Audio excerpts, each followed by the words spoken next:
మార్గావర్తితపాదుకాః పశుపతే అంగస్య కూర్చాయతే గండూషాంబునిషేచనం పురరిపోః దివ్యాభిషేకాయతే కించిద్భక్షితమాంసశేషకవలం నవ్యోపహారాయతే భక్తి కిం న కరోతి అహో వనచరో భక్తావతంసాయతే.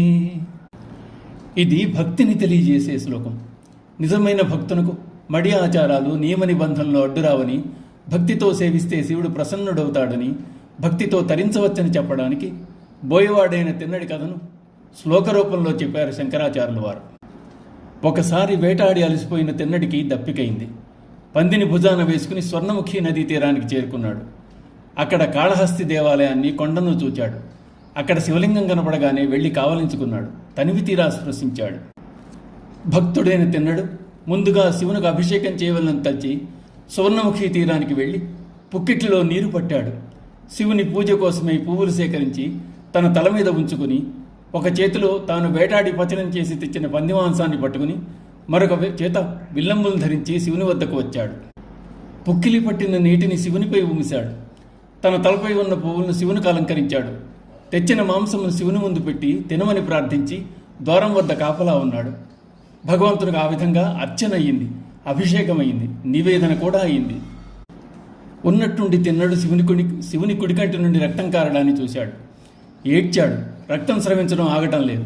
వానికి ఏం చేయాలో పాలుపోలేదు. మరుక్షణం తన కుడి కన్నును పెకిలించి శివునికి అమర్చివేశాడు. శివుని ఎడమ కంటి నుండి కూడా రక్తం ధారగా కారసాగింది. తన ఎడమ కన్నును కూడా తీసిపెట్టడానికి సిద్ధపడ్డాడు తిన్నడు. గురుతు కోసమై శివునిపై చెప్పు ధరించిన తన పాదము బొటన వేలును కన్ను స్థానంలో ఉంచి తిన్నడు తన ఎడమ కంటిని కూడా పెకిలించబోయాడు. దయాళువైన పరమశివుడు కరుణించదలిచి వెంటనే ప్రత్యక్షమై, ఆగు కన్నప్ప ఆగు, నీ భక్తికి మెచ్చాను. ఇంతటి నిరతిశయ భక్తిని మున్నెన్నడూ చూచి ఎరుగను. పంచాగ్నుల మధ్య నుంచి తపమనొచ్చిన మునుల కన్నా నీ మనసు అతి పవిత్రమైంది. నా హృదయమునకు సంపూర్ణ ఆనందం కలిగించింది కన్నప్ప అని ప్రశంసించాడు. తన కన్నును ఈశ్వరునికి అర్పించిన తిన్నడు కన్నప్ప అయ్యాడు. కన్నప్ప నయనారుగా పిలువబడ్డాడు.